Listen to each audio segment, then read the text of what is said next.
In 1943, ships crossed the Atlantic carrying not soldiers of freedom, but the enemy.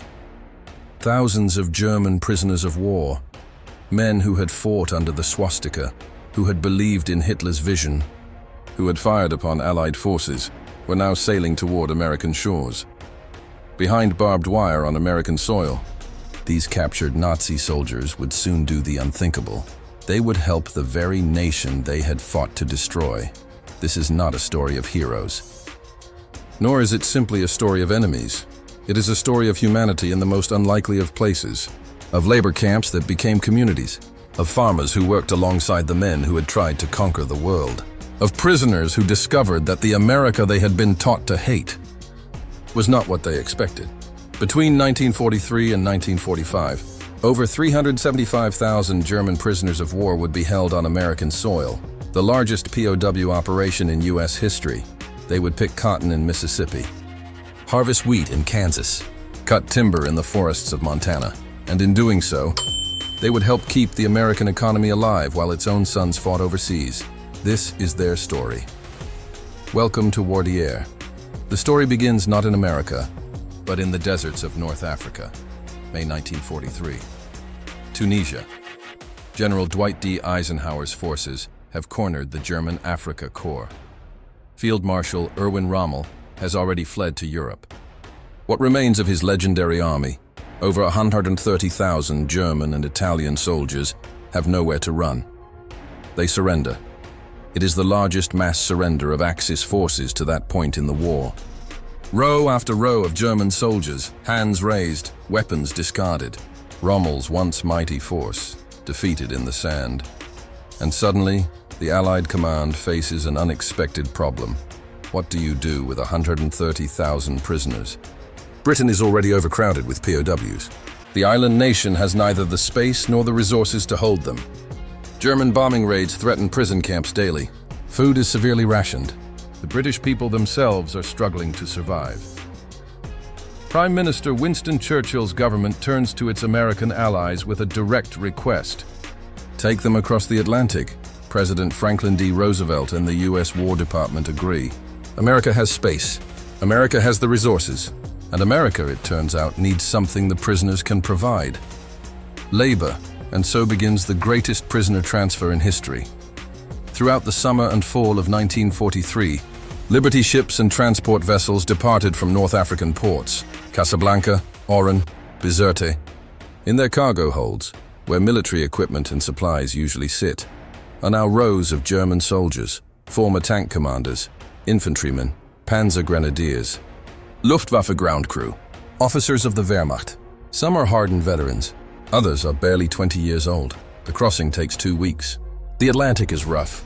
Many of the prisoners are seasick, crammed into holds with limited ventilation. Some are defiant, still loyal to Hitler and the Nazi cause.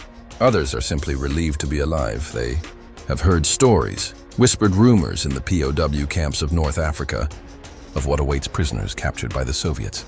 Starvation, execution, frozen.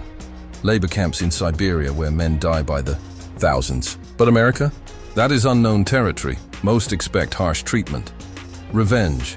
They have been told by Nazi propaganda that America is controlled by Jews and gangsters.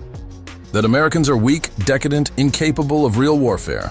That prisoners will be abused, perhaps killed. They brace themselves for the worst. When the first ships arrive at American ports, New York, Norfolk, Boston, New Orleans, the prisoners are met not with violence, but with order. U.S. Army personnel, military police with rifles but no hostility, process them according to the Geneva Convention of 1929, the international agreement that governs the treatment of prisoners of war. The convention's rules are clear.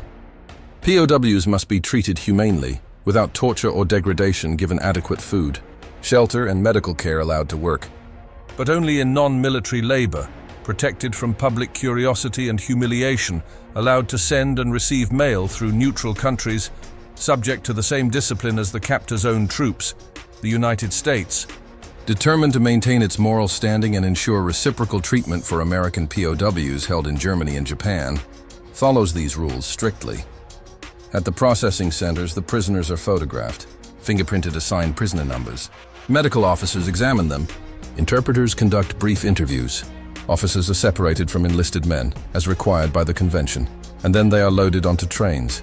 The trains head inland, away from the coasts, away from cities. Through landscapes the prisoners have never imagined. Endless plains, vast forests, mountains stretching to the horizon. They are going to places most Americans have never heard of, to camps hidden in the heartland. By the end of 1943, thousands of German POWs were already in America. But this is just the beginning. More will come. Captured in Sicily in July 1943. In Italy through 1943 and 1944. In France after D-Day in June 1944. In Belgium during the Battle of the Bulge in December 1944. In Germany itself as the Allies pushed east in 1945. By war's end, over 375,000 German prisoners of war will pass through American camps, scattered across 46 states in over 500 locations. It is the largest POW operation in American history, and almost nobody in America knows it is happening. The government keeps it quiet. Newspapers occasionally report on the POW program, but details are sparse. No photographs of the camps are published. No interviews with prisoners are allowed. There are reasons for this secrecy. Security concerns, certainly, but also public relations. How will American families react?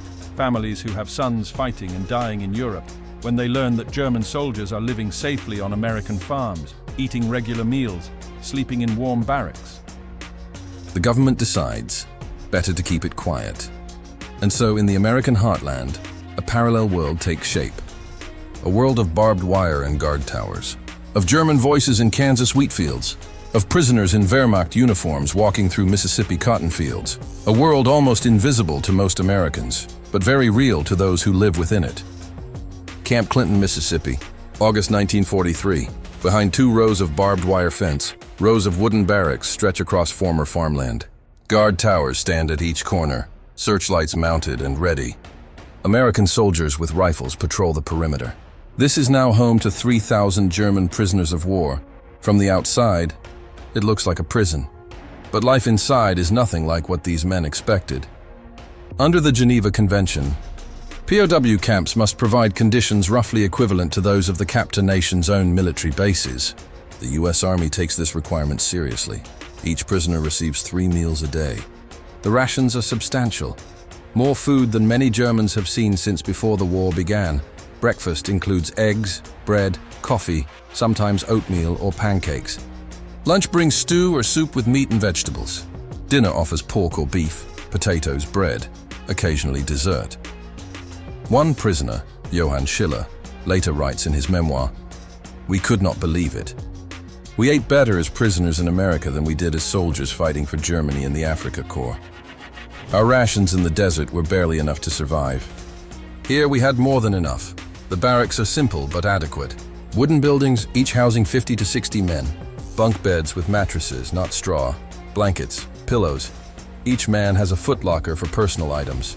The buildings are heated with coal stoves in winter. In the brutal southern summers, windows and doors stay open for ventilation. Ceiling fans are installed in some camps. There are washrooms with running water, sinks, showers with hot and cold water, flush toilets, laundry facilities where prisoners wash their clothes.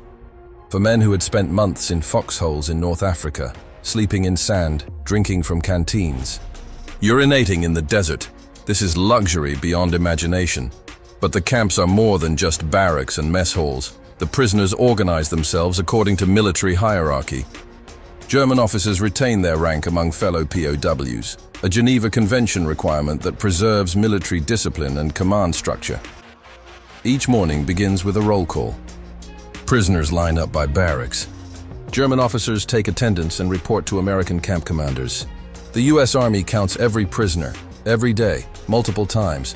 German non-commissioned officers maintain order within the barracks. They conduct inspections. They settle disputes. They ensure that the enlisted men follow camp rules. This preserved hierarchy serves multiple purposes. It maintains order.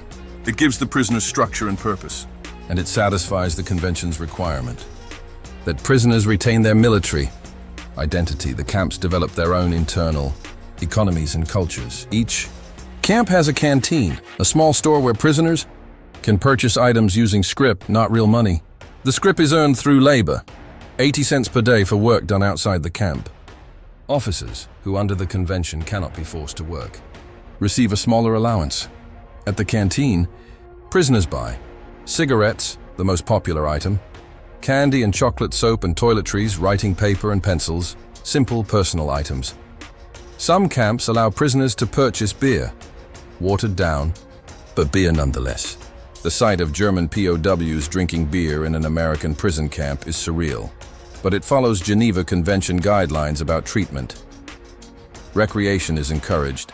Each camp has a recreation yard or field. The prisoners play soccer, football as they call it. Teams form, leagues are organized, tournaments held. On warm evenings, the sounds of shouting players and cheering spectators fill the air. Some camps build volleyball courts. Basketball is introduced to the Germans, though most prefer their own sports. Theaters emerge. Talented prisoners organize plays, musical performances, and concerts. At Camp Concordia in Kansas, prisoners stage elaborate productions of German operas. They build sets, make costumes from whatever materials they can find. American guards sometimes attend these performances, sitting in the back rows, not understanding the German words but appreciating the artistry. Libraries are established in most camps. The Red Cross provides books in German, classics of German literature, carefully selected to exclude Nazi propaganda. Goethe, Schiller, Thomas Mann, even some American books translated into German. Prisoners read voraciously. They study English. Some take correspondence courses. Education is encouraged as a way to pass time and maintain mental health. At Camp Como in Mississippi, prisoners with artistic talent create something remarkable, a miniature replica of a German village, complete with tiny houses, a church, a town square, and working fountains made from scraps and salvaged materials. The detail is extraordinary. Streets paved with small stones, gardens with miniature plants, figures carved from wood. It takes months to build, with dozens of prisoners contributing. The camp commander allows local civilians to visit on certain days. Families come to see this marvel. Children press against the fence, pointing at the tiny buildings. The prisoners feel pride in their creation. After the war, this miniature village was preserved and eventually displayed at the Mississippi Agriculture and Forestry Museum in Jackson, where it remains today, a testament to the unexpected creativity that emerged behind barbed wire. The German prisoners notice something profound. Their American captors treat them with a level of decency they did not expect. The guards are mostly older men, those deemed unfit for combat duty, or younger men awaiting deployment. Their instructions are clear: be firm but fair, maintain discipline, do not fraternize, but also do not abuse. Most guards follow these rules. Some develop a grudging respect for the prisoners. One guard at Camp Concordia later recalls, "They kept their barracks cleaner than our own troops did. They were disciplined." You could respect that even if they were the enemy. The prisoners also notice that camp commandants eat in the same mess halls, just in separate sections. Officers don't live in mansions while prisoners suffer. The hierarchy is visible but not oppressive. Red Cross inspectors visit regularly, representatives from neutral Switzerland, monitoring compliance with the Geneva Convention. They interview prisoners privately, without American guards present. They file detailed reports. If violations are found, corrections are ordered. This is new. This is different from what they've been told about America. Nazi propaganda had painted America as weak, decadent, chaotic, a nation controlled by Jews and gangsters, where mob rule and racial violence defined daily life. They expected brutality. They expected revenge for what Germany had done in Europe. Instead, they find order, rules, law applied consistently. It confuses them. Not all camps are identical. Conditions vary slightly based on location, camp commander personality, and local resources. Some base camps are large, holding 3,000 to 4,000 prisoners. Others are smaller branch camps of just a few hundred, scattered near farms and work sites. But the baseline standards remain consistent: adequate food, shelter, medical care, recreation, and humane treatment. The contrast with Germany's treatment of Allied prisoners is stark. American and British POWs in German camps face uncertainty. Treatment varies from tolerable to terrible, depending on camp location and commander. Food is often inadequate. Medical care is spotty. But for Western Allied prisoners, Geneva Convention rules are mostly followed. Soviet POWs in German camps face deliberate starvation and execution. Over 3 million Soviet prisoners die in German captivity. Hitler's racial ideology declares Slavs subhuman. The Geneva Convention is ignored. The German prisoners in America begin to understand something profound. They are lucky. Extraordinarily lucky. But luck, they soon discover, comes with a price. They must work. Spring 1943, the American heartland faces a crisis. Across the South, cotton fields stretch empty, waiting for planting. In Kansas and Nebraska, wheat grows tall, but there are not enough hands to harvest it. In the forests of Minnesota and Oregon, lumber orders for the war effort go unfilled. Food processing plants operate at half capacity. The problem is simple. There are not enough workers. Young men, the backbone of American agriculture and industry, are overseas. Fighting in Europe, in the Pacific, on ships and in foxholes. America is fighting a two-front war, and its workforce has been drained.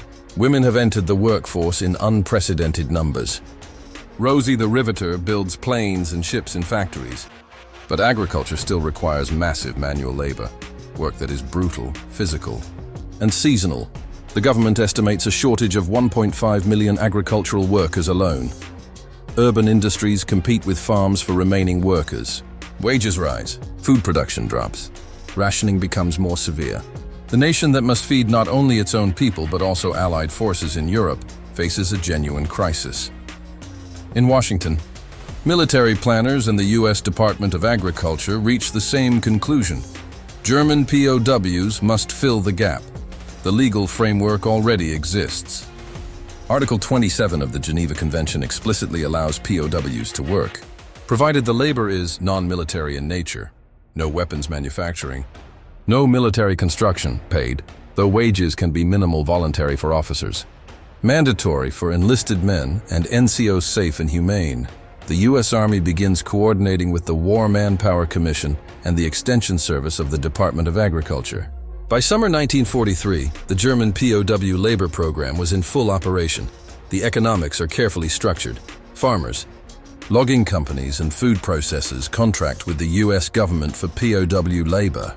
They pay the government the prevailing local wage for the work performed, typically $3 to $5 per day per prisoner. The government keeps most of this money to cover the costs of running the POW camps, food, shelter, guards, administration, transportation.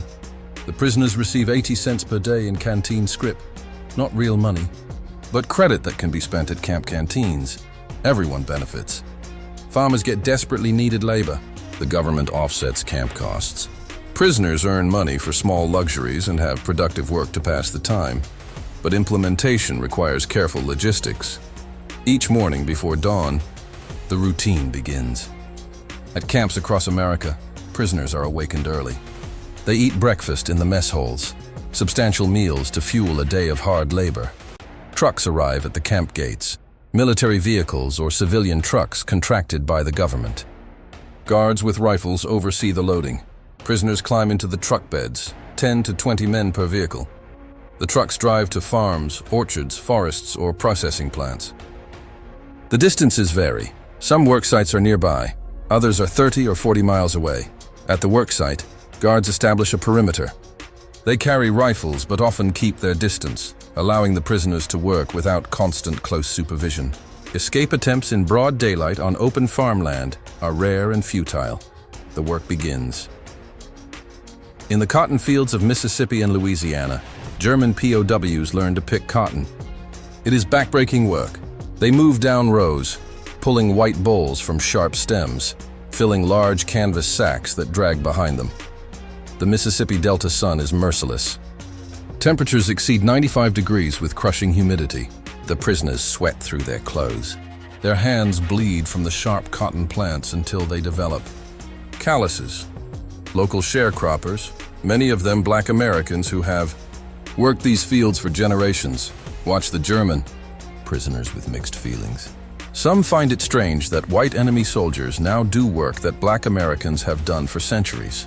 Others simply focus on their own survival. The The prisoners learn quickly. Former soldiers are accustomed to discipline and hard work. Within days, they match the pace of experienced cotton pickers. By the 1944 harvest season, German POWs picked over 154,000 tons of cotton across the South. In the wheat fields of Kansas, Nebraska, and the Dakotas, the Great Plains require different labor. Wheat harvesting is mechanized, but machinery still needs operators and support crews. Prisoners learn to drive tractors. They operate threshers and combines. They load grain into trucks. The work is physically demanding but less brutal than cotton picking. The landscape amazes them. Endless fields stretching to the horizon, the sky seems infinite. Former tank commanders, accustomed to desert warfare, find the plains familiar in their vastness. Local farmers, initially skeptical, are impressed by German efficiency. These men understand machinery. They follow instructions. They work hard. One Kansas farmer later writes in his diary, "The German boys work harder than some of the local boys I've hired. They don't complain. They just do the job." In the forests of Minnesota, Oregon, and Maine, lumber is critical to the war effort. Crates for ammunition, beams for barracks and bridges, paper for military documents. German POWs become lumberjacks. They fell trees with axes and two-man saws. They strip branches. They load logs onto trucks. The forest work is dangerous. Trees fall unpredictably. Accidents happen.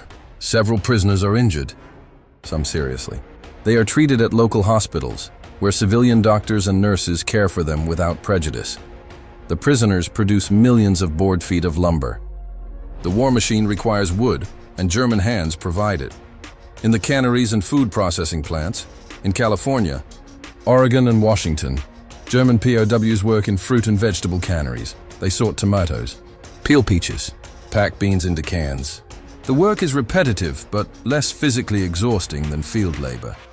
Inside these facilities, prisoners and civilian workers, mostly women, work side by side, though strict rules prohibit conversation.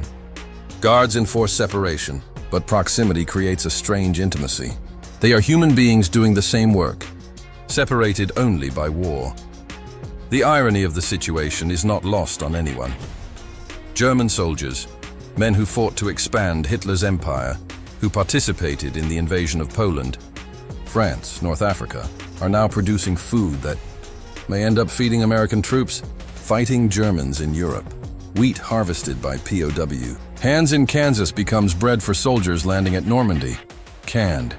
Vegetables processed by prisoners in Oregon are shipped to U.S. Army bases in England, lumber cut by German lumberjacks. In Minnesota builds crates that carry ammunition to the front lines. The prisoners understand this. Some feel shame, others rationalize it.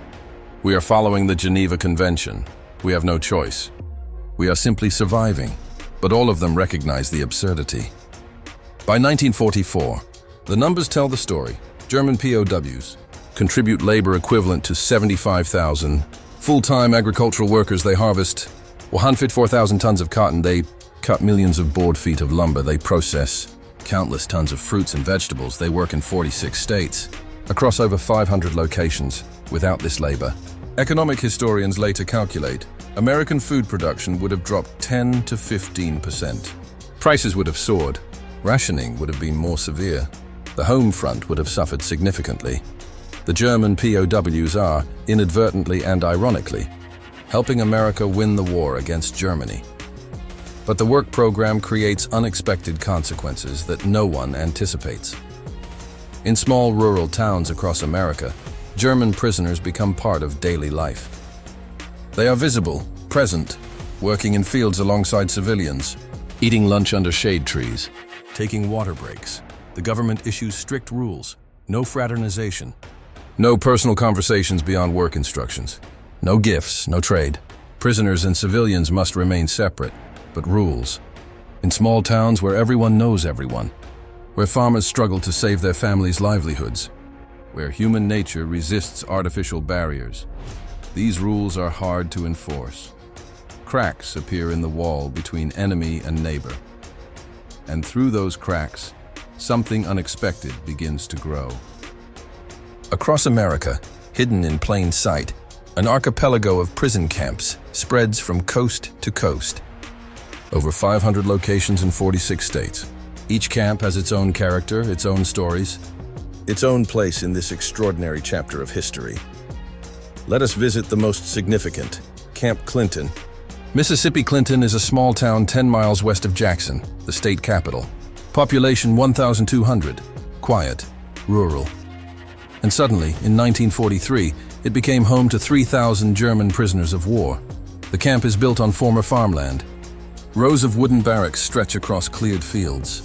Guard towers at each corner, barbed wire fences surrounding the compound.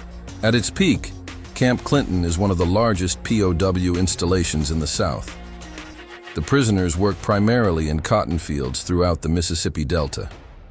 They rise at dawn, load into trucks, spend 10 hours in the blazing heat picking cotton, and return exhausted. But the camp is more than a labor depot. The prisoners build a recreation hall. They organize a camp band that performs on Saturday nights. They publish a German-language newsletter. Local residents in Clinton initially fear the camp. German soldiers, Nazis, living just outside town, but over time curiosity replaces fear. The prisoners are visible but controlled. No incidents occur. The camp becomes part of the town's wartime reality. After the war, the camp was dismantled. The barracks were torn down. The land returned to farming. Today, only a historical marker indicates what once stood there. Camp Concordia, Kansas, near the Nebraska border, on the flat plains of north-central Kansas, Camp Concordia rises from wheat fields. It is enormous. 320 acres. Designed to hold 4,000 prisoners at capacity, it became one of the largest POW camps in the entire United States. The camp includes 20 buildings, barracks, mess halls, hospitals, administration, a theater where prisoners stage plays, multiple recreation yards and sports fields, workshops where prisoners make furniture and crafts, a library with over 2,000 books in German. The prisoners work wheat and corn, harvests across northern Kansas. During harvest season, they labor from sunrise to sunset, helping Kansas farmers bring in crops that feed America and Allied forces overseas. The prisoners publish a sophisticated camp newspaper called Der Ruf, The Call. It features news, censored, poetry, essays, artwork. Copies are circulated among German POW camps across America. Local residents in Concordia develop complex feelings about the camp. Some welcome the economic boost. The camp employs civilian workers, purchases supplies locally. Others resent that enemy soldiers live comfortably while American boys die in Europe. After the war, several former prisoners returned to Concordia as free men. They visit farms where they worked. They reconnect with local residents. In 1988, a group of former POWs held a reunion in Concordia, traveling from Germany to see the site of their captivity. Today, a museum in Concordia preserves the camp's history. Artifacts, photographs, oral histories document this unusual chapter in Kansas history. Camp Hearn, Texas Central, Texas, between Houston and Dallas. Brutal summer heat. Temperatures regularly exceed 105 degrees. Camp Hearn holds up to 4,800 prisoners at its peak. The camp is divided into 3 separate compounds, each with its own barracks, mess halls, and recreation areas. The prisoners work in cotton fields and vegetable farms across central Texas. The heat is oppressive. Several prisoners suffer heat stroke. Medical facilities at the camp treat them. Despite harsh conditions, the prisoners maintain discipline and morale. They build an artificial lake using salvaged materials, a swimming hole for recreation. They organize a camp orchestra. They paint murals on barrack walls. Camp Hearn becomes notable for another reason. After the war, former prisoners speak fondly of their time there. Despite the heat and hard work, they remember fair treatment. Several return decades later for reunions with local residents. Camp Ruston, Louisiana, northern Louisiana, near Louisiana Tech University. Camp Ruston holds over 4,000 prisoners. The prisoners work primarily in lumber operations, cutting pulpwood in the pine forests of Louisiana. The work is dangerous. Chainsaws and falling trees injure several prisoners over the camp's operation. The camp has an elaborate theater where prisoners stage German operas and dramatic productions. American guards sometimes attend, sitting in the back. Not understanding German but impressed by the artistry, an unusual feature. Some prisoners at Camp Ruston take correspondence courses through Louisiana Tech University, studying subjects like engineering and agriculture. Education is encouraged as a way to maintain mental health and prepare prisoners for repatriation. Camp Papago Park, Arizona near Phoenix, in the Sonoran Desert. This camp became infamous for the largest POW escape attempt in U.S. history. Papago Park holds German officers, including captured U-boat commanders and Luftwaffe pilots.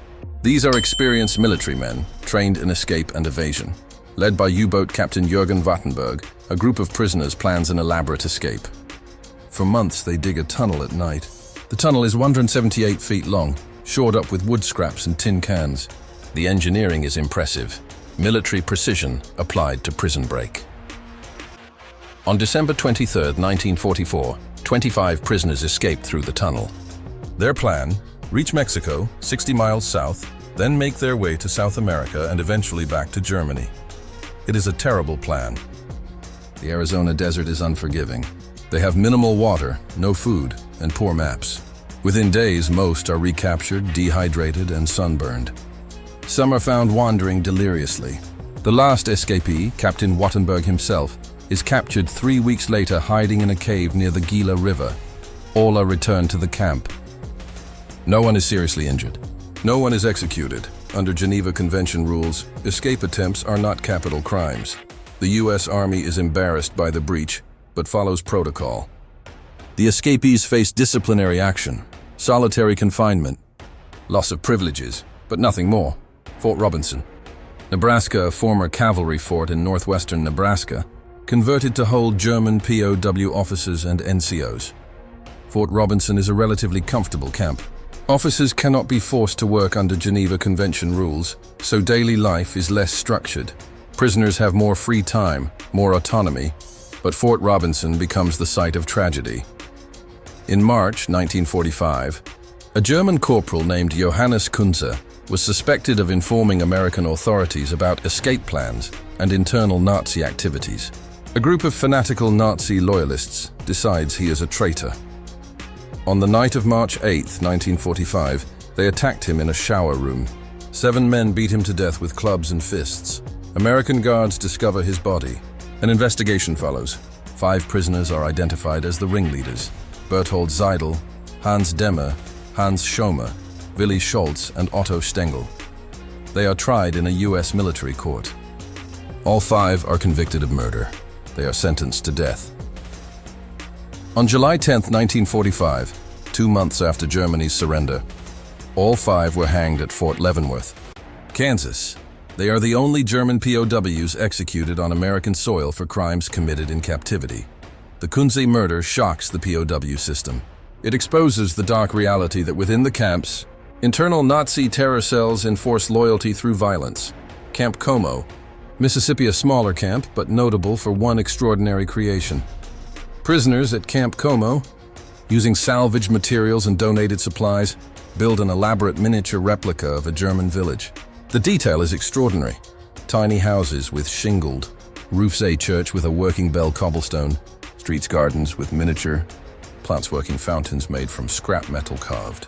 Wooden figures of people and animals. It takes months. Dozens of prisoners contribute their skills: carpentry, metalwork, painting, landscaping. The camp commander allows local civilians to visit on certain Sundays. Families come from across Mississippi to see this marvel. Children press against the fence, pointing at the tiny buildings. After the war, the village was preserved. Today it is displayed at the Mississippi Agriculture and Forestry Museum in Jackson, one of the few physical artifacts remaining from the POW era. These camps, and 500 others like them, form a hidden world. A parallel America existing alongside the one most citizens know. For the prisoners, these camps become their entire universe. The barracks where they sleep, the mess halls where they eat, the recreation yards where they play soccer, the trucks that take them to work. For 3 years, this is their life, and slowly, day by day, these camps change them in ways they never expected. Inside the mind of a German prisoner of war, Kansas, summer 1944. His name is Klaus Becker. I'm 23 years old. Before the war, he was a baker's apprentice in Bavaria. In 1941, he was drafted into the Wehrmacht. He fought in North Africa under Rommel. In May 1943, he surrendered in Tunisia. Now he stands in a wheat field under the Kansas sun, a scythe in his hands, harvesting grain that will feed American soldiers. Who is he? He was a soldier. He wore the uniform. He followed orders. He fought for Germany, whether he believed in the cause or simply had no choice. Now he is a laborer, a prisoner, neither soldier nor civilian, something in between. This is the psychological terrain that thousands of German POWs navigate every day. The letters they write home, carefully censored by American authorities, read by military intelligence before being sent through neutral Switzerland to Germany, reveal their inner turmoil. Klaus writes to his mother in Bavaria, "We work in the wheat fields here. The land is flat and goes on forever. The Americans treat us fairly. We have enough to eat. I'm alive and uninjured. But mother, I think of you every day and wonder what has become of our town. I wonder if our house still stands. I wonder if you have enough food. I feel guilty that I am safe while you may be suffering." Another prisoner, Werner Schmidt, writes to his wife, "I do not know when this war will end. I do not know when I will see you again, but I am grateful to be here and not in Russia. I have heard what happens to prisoners there. Here we are treated as human beings. We work, yes, but we are not starved or beaten. I count myself lucky, even though I am far from you."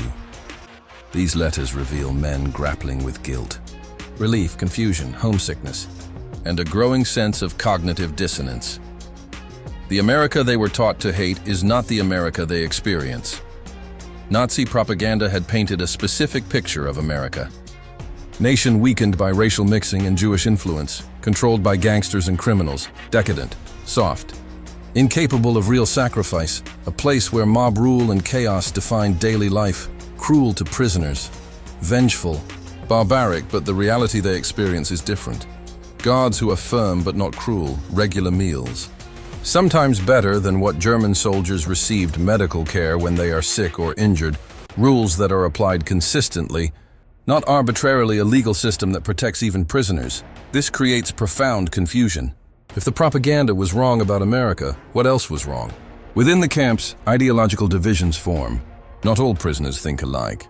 Some remain fanatically loyal to Hitler and the Nazi cause. They form secret cells within the camps. They meet in barracks at night. They maintain Nazi salutes and rituals. They celebrate Hitler's birthday in April with covert ceremonies. These hardliners intimidate other prisoners.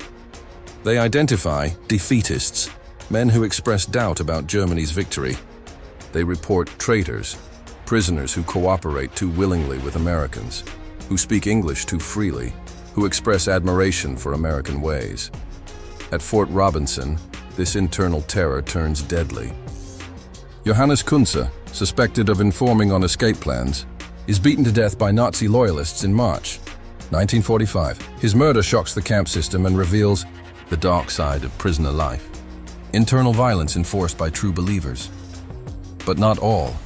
Prisoners remain loyal, many, especially as the war turns decisively against Germany in 1944 and 1945, begin to question everything they were taught. They read newspapers, permitted under Geneva Convention rules. American newspapers translated into German are made available. The prisoners follow the war's progress.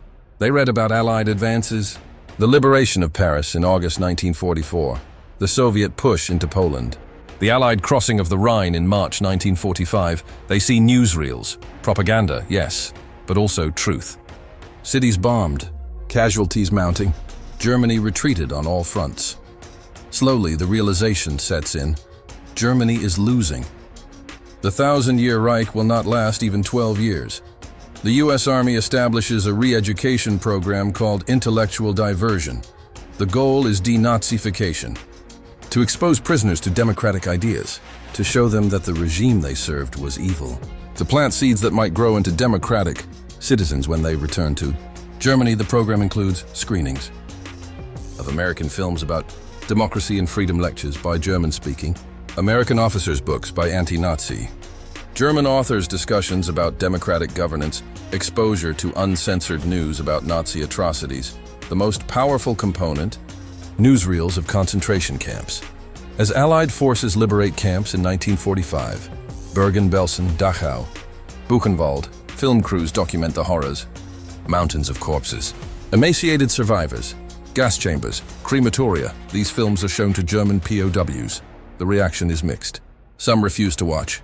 Some claim it is Allied propaganda, fake footage designed to demoralize them. Some weep, claiming they had no idea, but others are shaken to their core. They see evidence of crimes committed in Germany's name. They cannot deny what the cameras show. One prisoner later writes, "When I saw those films, I felt a shame I cannot describe. I fought for this. I wore the uniform of a nation that did this. I wanted to tear off my uniform and burn it." The re-education program has mixed results. Hardcore Nazis dismiss it entirely. They remain true believers until the end and beyond. When they return to Germany, many continue to hold Nazi views in secret. But younger prisoners, particularly those who were conscripted rather than volunteers, are more receptive. They begin to see Hitler not as a savior, but as a tyrant who led Germany to ruin. They ask questions. They debate among themselves. They compare what they were taught with what they now see. Psychologists who later study the POW experience identify what they call the captivity effect. When enemy soldiers are treated humanely and exposed to democratic values, they often develop positive views of their captors. This is not Stockholm Syndrome, which involves emotional bonding with abusers. This is something different. A recognition that the enemy they were told to hate is, in fact, decent and principled. The German POWs in America experience this transformation. They see American guards who follow rules. Communities that, while wary, do not abuse them. A nation that, despite being at war, adheres to international law, even when it would be easier not to. For men raised under dictatorship, where law served the state and individuals were expendable. This is revelatory. One prisoner, interviewed decades later, recalls, "In Germany under Hitler we had laws, but they could be changed at any moment to serve the party. In America I saw something different. I saw that even the president and generals had to follow the law.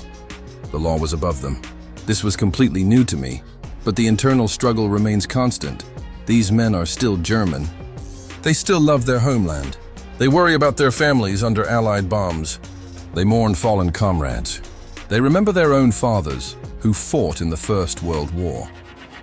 National loyalty does not disappear because you are captured. So they exist in a state of moral and psychological limbo.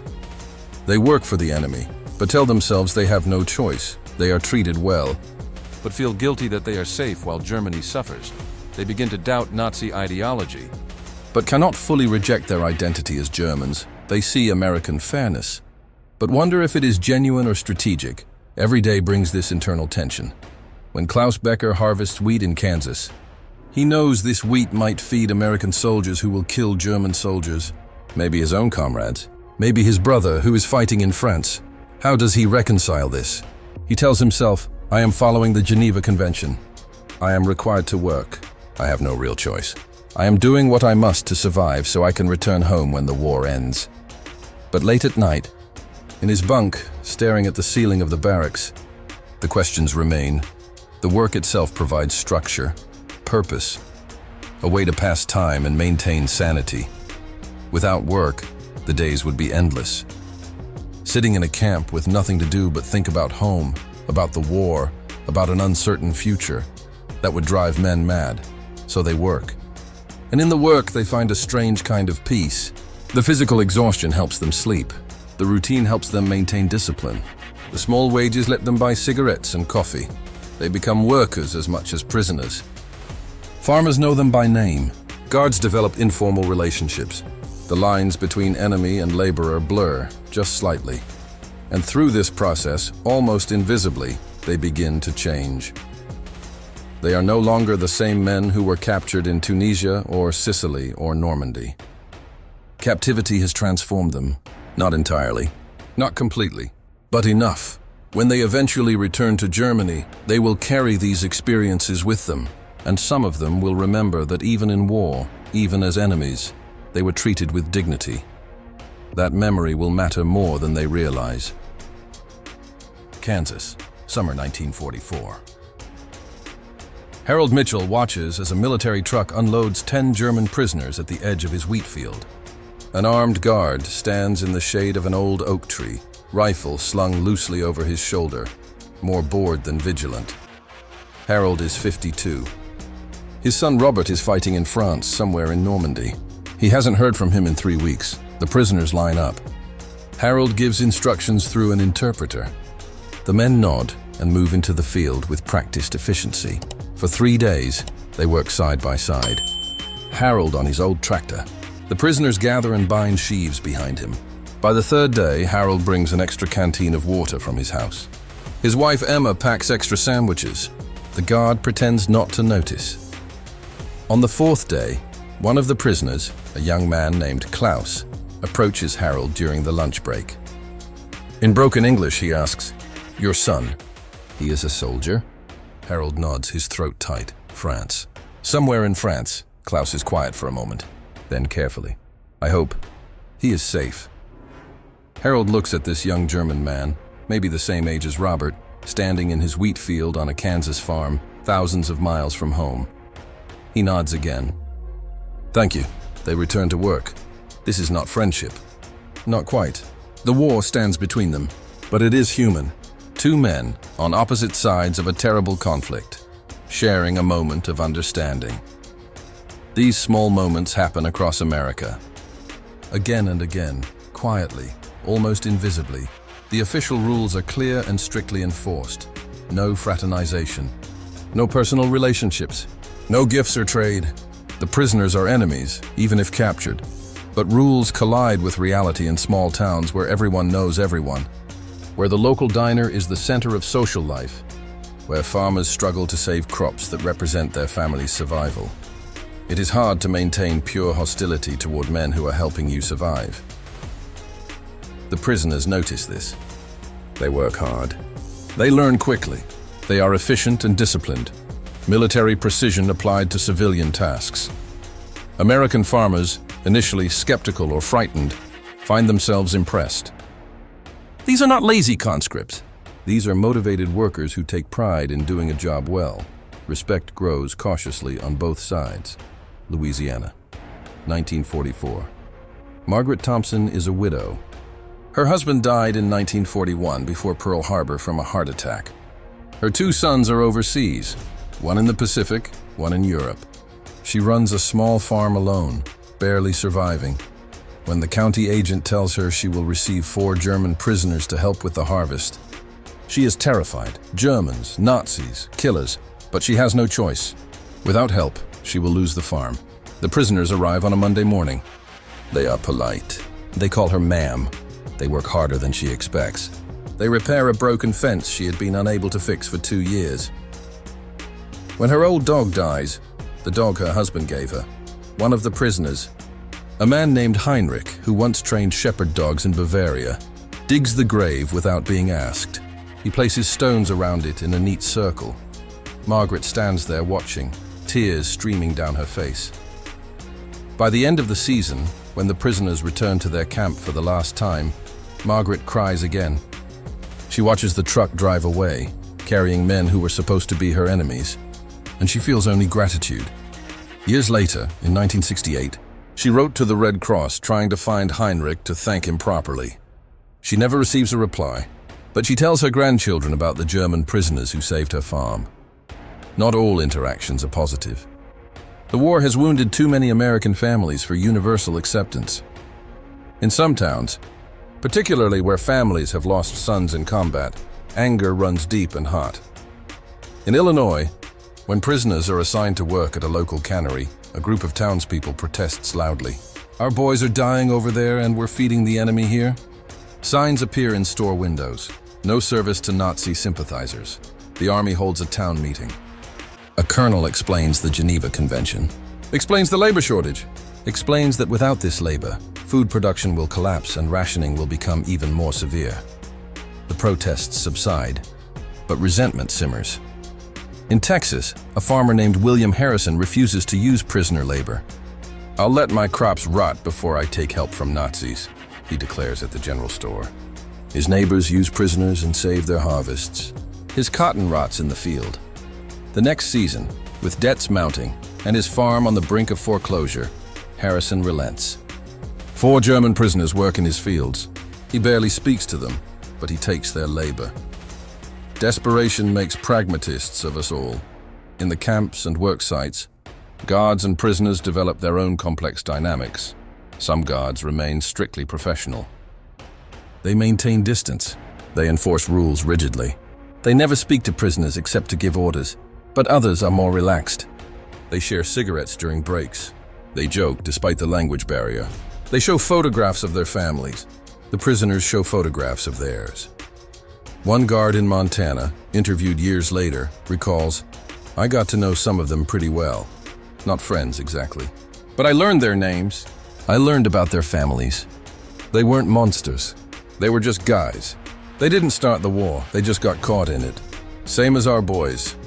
The Geneva Convention forbids forcing guards and prisoners to be friends, but it cannot stop them from recognizing each other's humanity. Small acts of kindness occur, quietly, away from official notice. Guard looks the other way when a prisoner takes an extra apple from the orchard. A prisoner teaches a young guard a few words of German. A guard brings a newspaper and reads the war news aloud. Translating for prisoners who don't speak English. A prisoner carves a small wooden toy and gives it to a guard's son. These moments are rarely documented. They violate regulations, but they happen. Human nature resists the machinery of war. Perhaps the most remarkable bonds form between prisoners and children. Children are naturally curious. They see the prisoners working in fields, walking in supervised groups, sitting outside barracks on summer evenings. To children, these are not monsters or abstractions called the enemy. They are just foreign men who speak funny. In Nebraska, children from a nearby farm gather at the fence of a camp to watch prisoners play soccer. The game is fast and skilled. The children cheer. The prisoners notice and wave. The children wave back enthusiastically. A guard tells the children to move along. They return the next day. In Mississippi, a prisoner named Franz has a talent for whittling. During evening free time, he carves small wooden animals, horses, dogs, birds. When children approach the fence, curious, he tosses the toys over. A guard sees this and turns away, pretending not to notice. The children bring their toys home. Their parents see them and know where they came from. Some parents throw the toys away, angry that their children accepted gifts from the enemy. Others keep them quiet, saying nothing. Years later, some of those wooden animals still exist, kept in attic boxes, physical proof of small rebellions against the hatred of war. After the war ends, something unexpected happens. Letters begin arriving in America from Germany.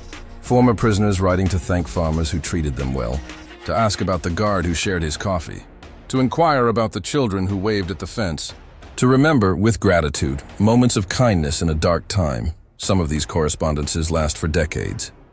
Letters exchanged yearly, Christmas cards, photographs shared. In the 1970s and 1980s, some former prisoners returned to America as tourists. They are elderly now, gray-haired, accompanied by wives and grandchildren. They visit the sites of their camps. Most camps are gone. The land returned to farming or development. But they stand in those fields and remember. They search for people they remember. The farmer whose wheat they harvested. The guard who taught them baseball. The woman who brought them water. Some find them. Emotional reunions occur.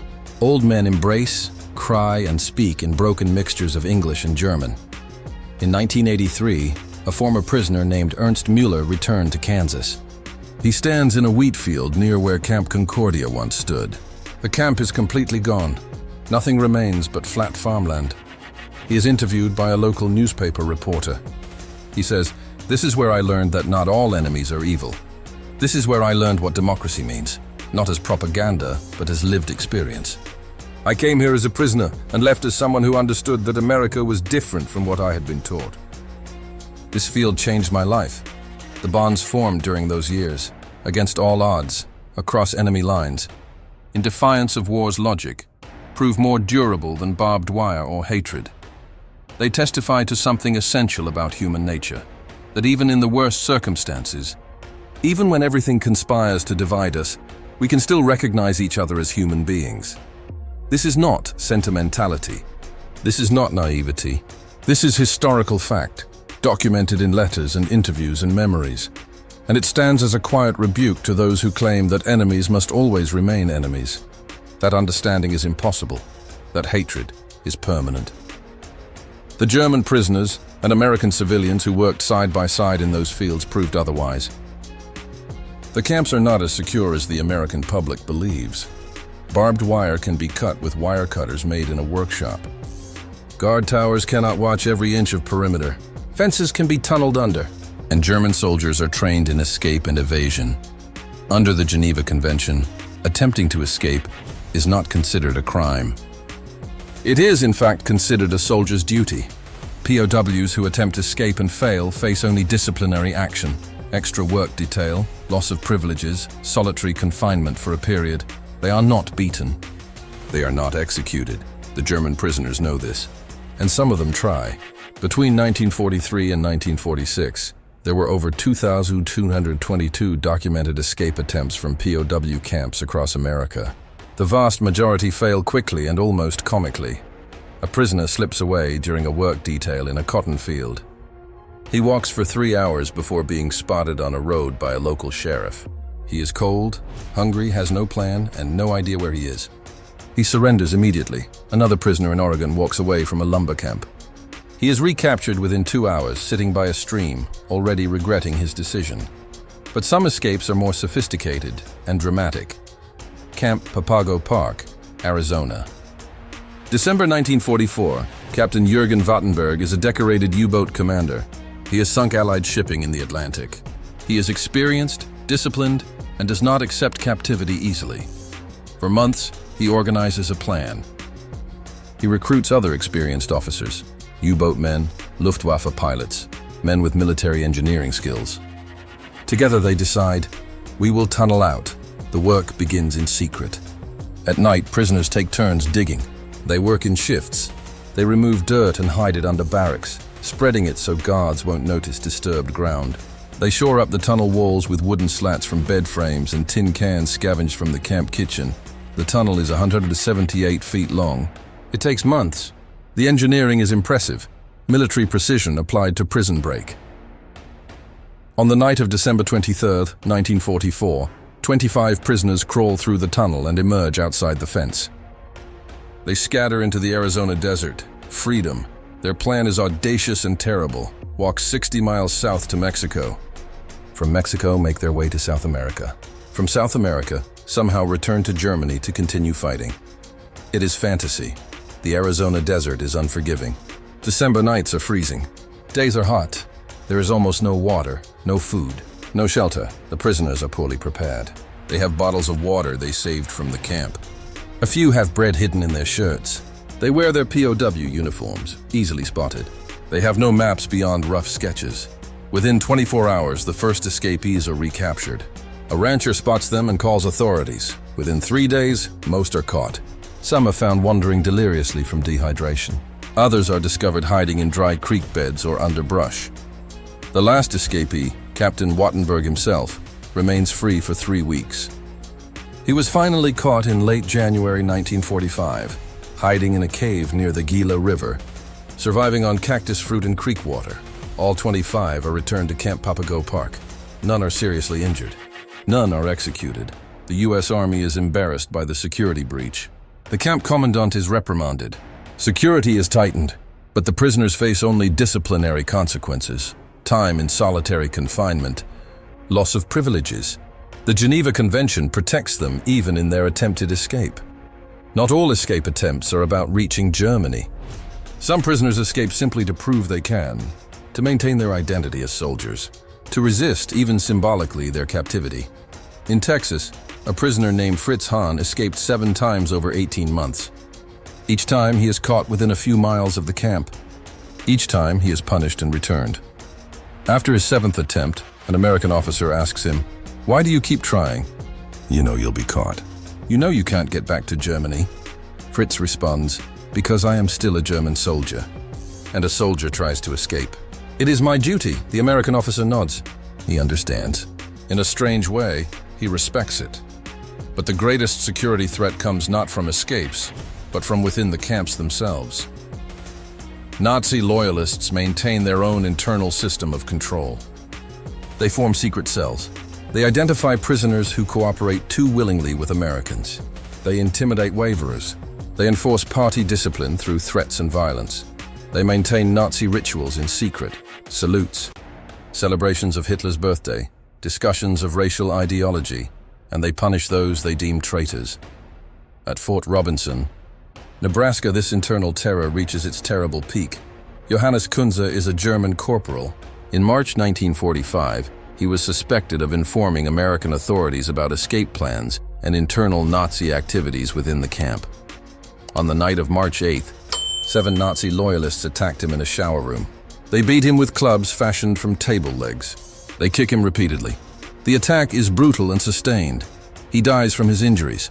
American guards discover his body the next morning. An investigation begins immediately. The perpetrators are identified.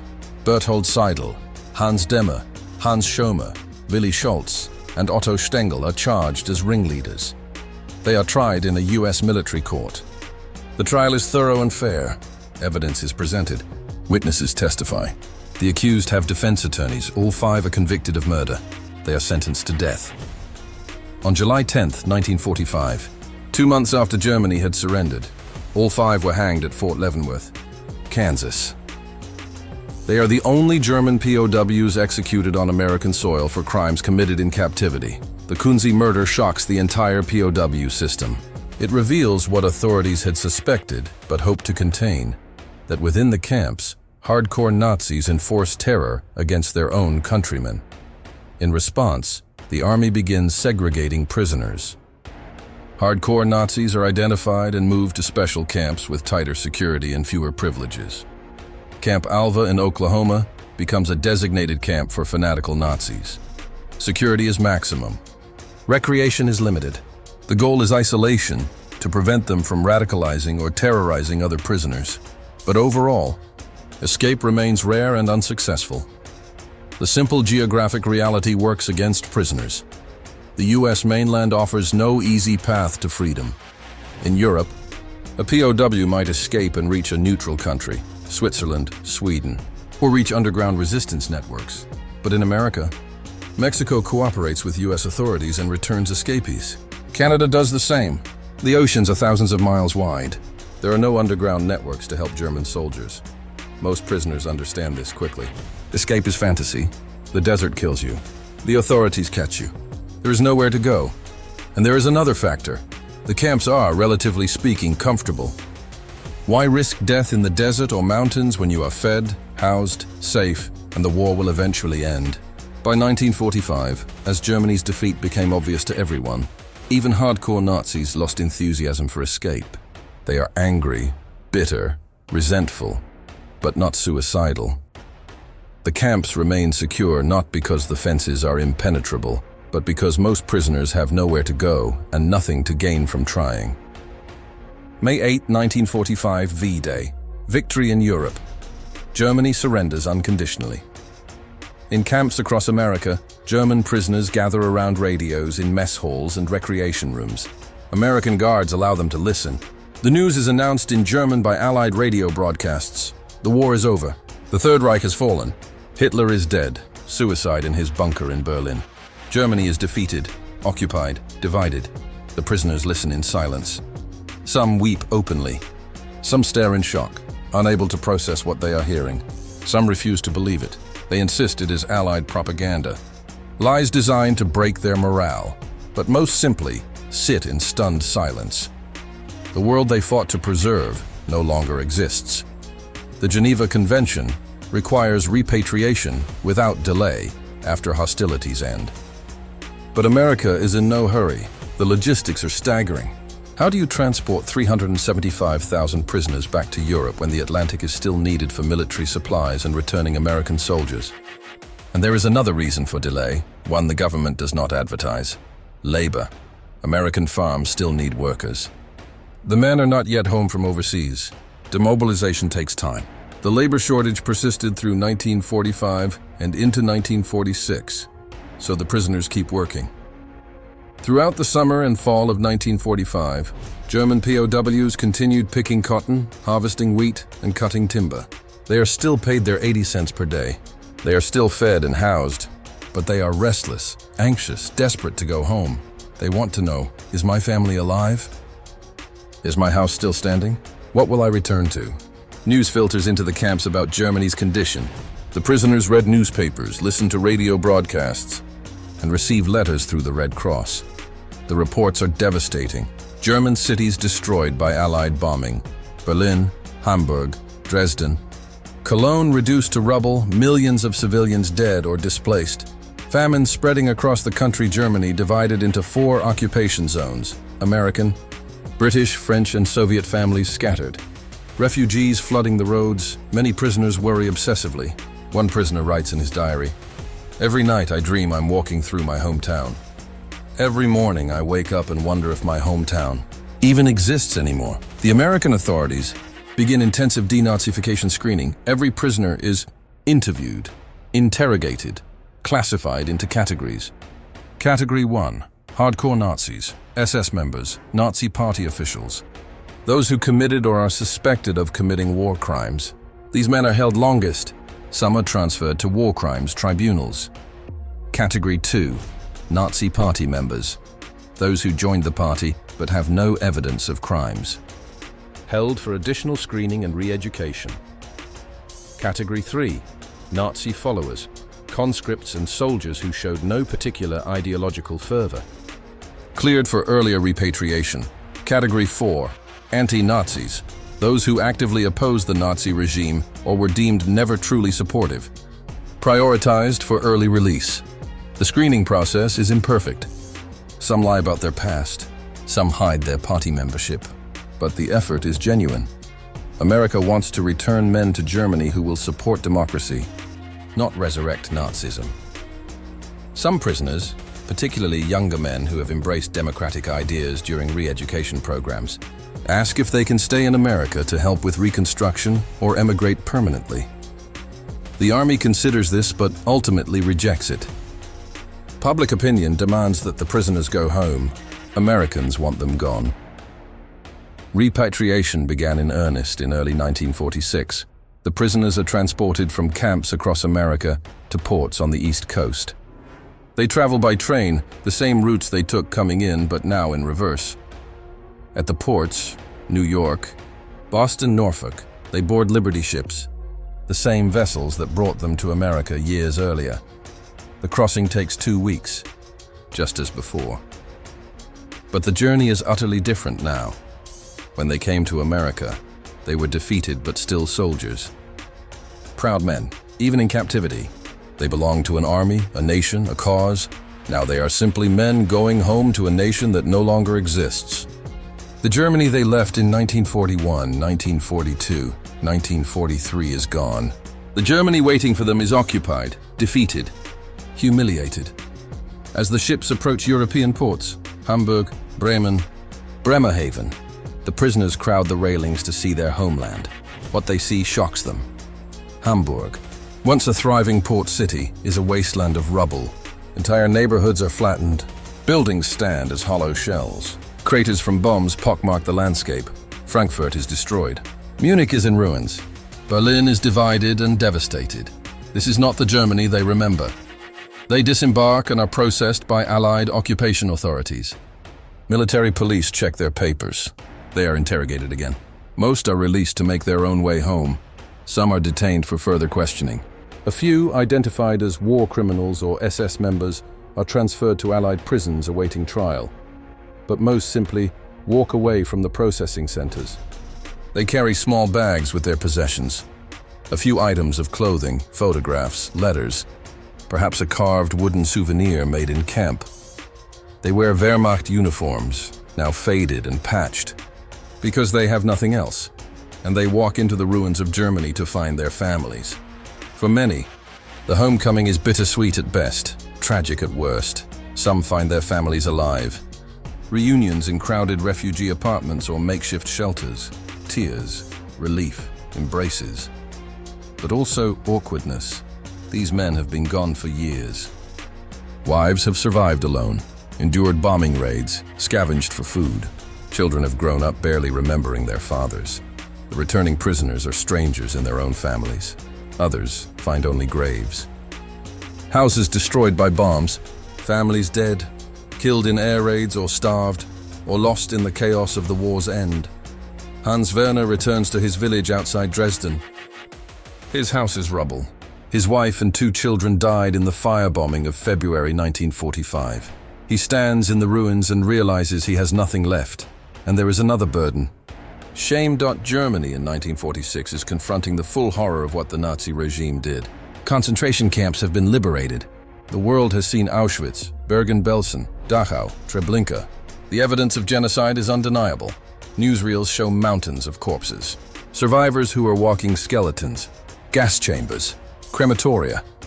The systematic murder of 6 million Jews and millions of others. The returning POWs face questions. What did you know? When did you know it? Did you participate? Many claim ignorance.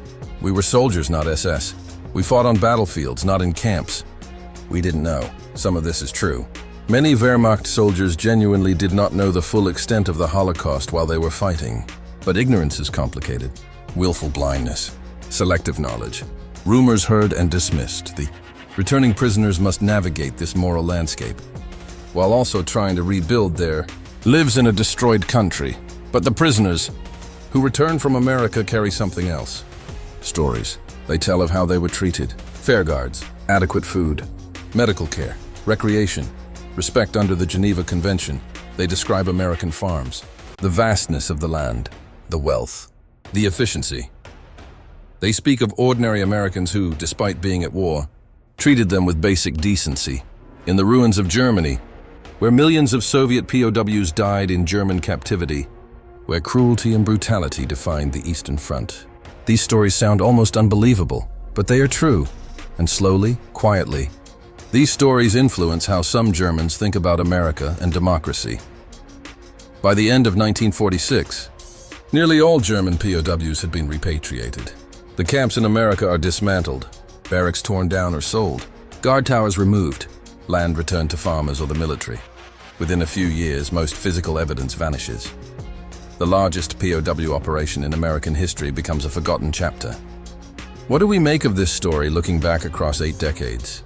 Between 1943 and 1946, over 375,000 German prisoners of war lived and worked on American soil. They contributed millions of hours of labor. They harvested crops that fed America and Allied forces. They cut timber that built the infrastructure of war. They kept the agricultural economy functioning while American men fought overseas. By any measure, the program was successful. It was humane. It followed international law. It served American economic interests.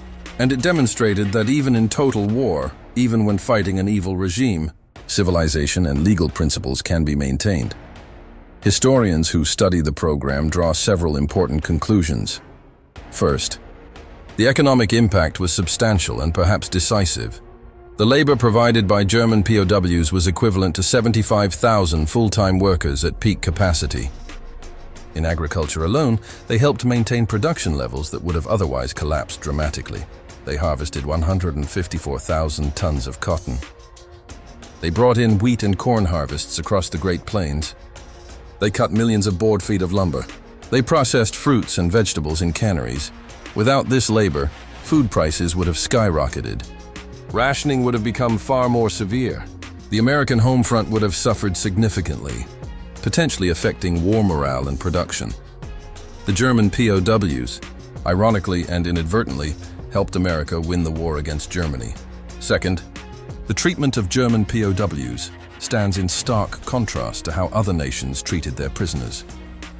The Soviet Union deliberately starved and worked German prisoners to death.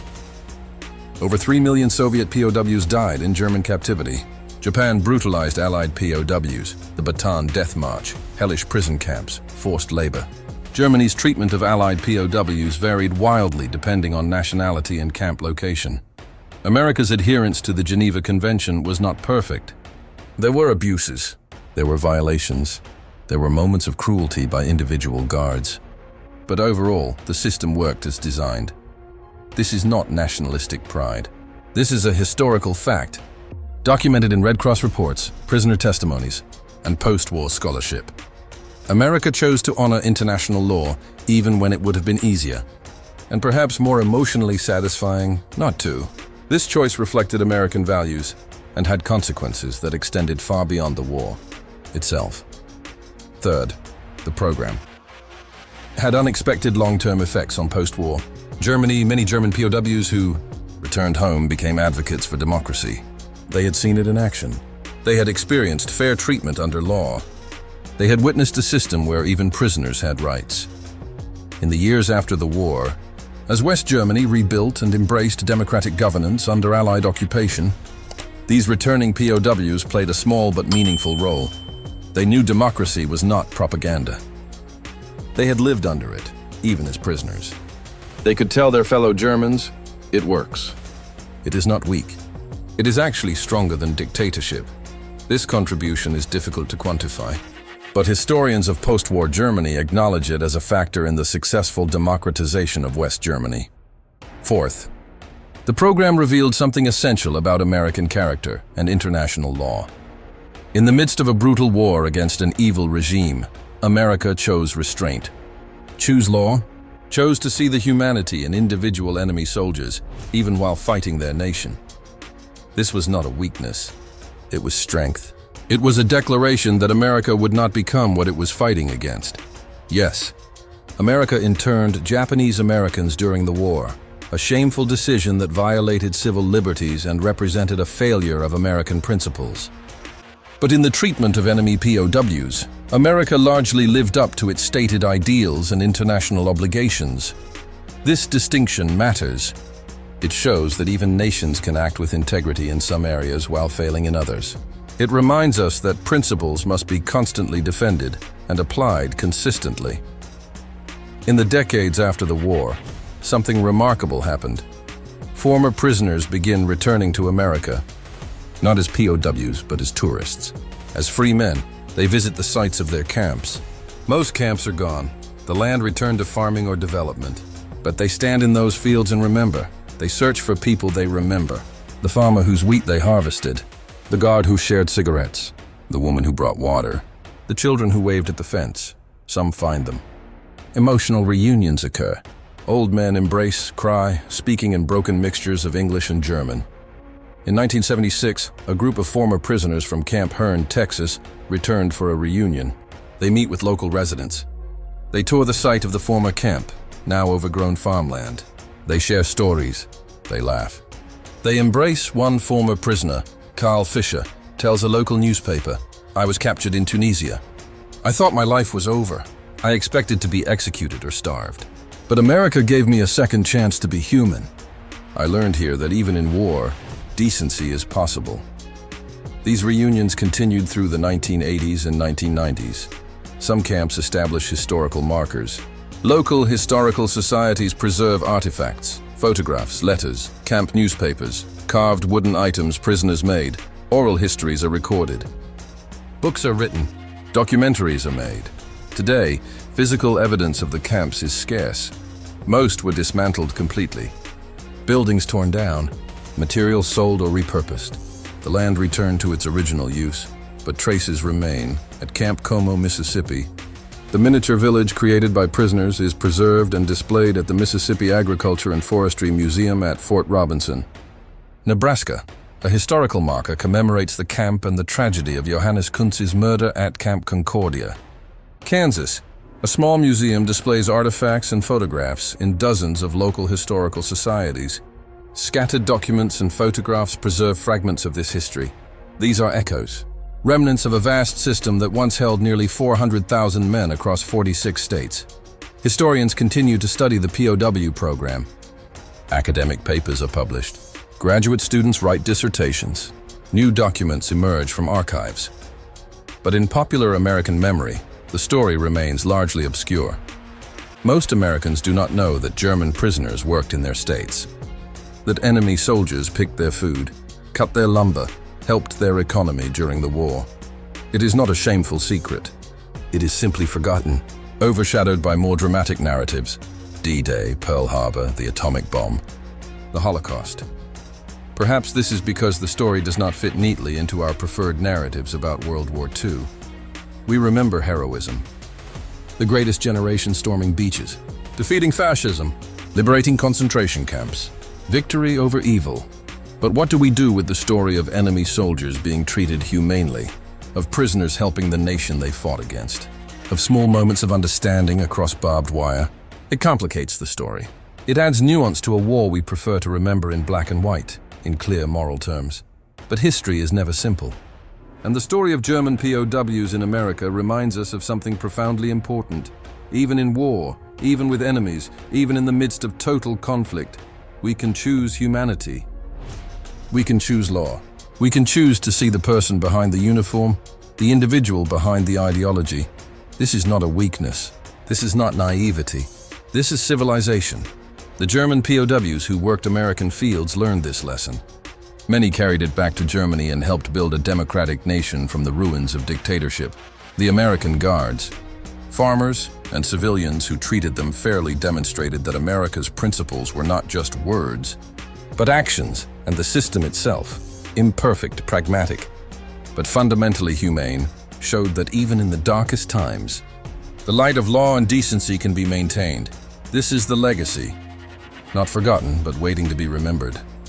They came as enemies, soldiers who had fought under the swastika, men who had believed, or been forced to believe, in a regime built on hatred, conquest, and racial ideology.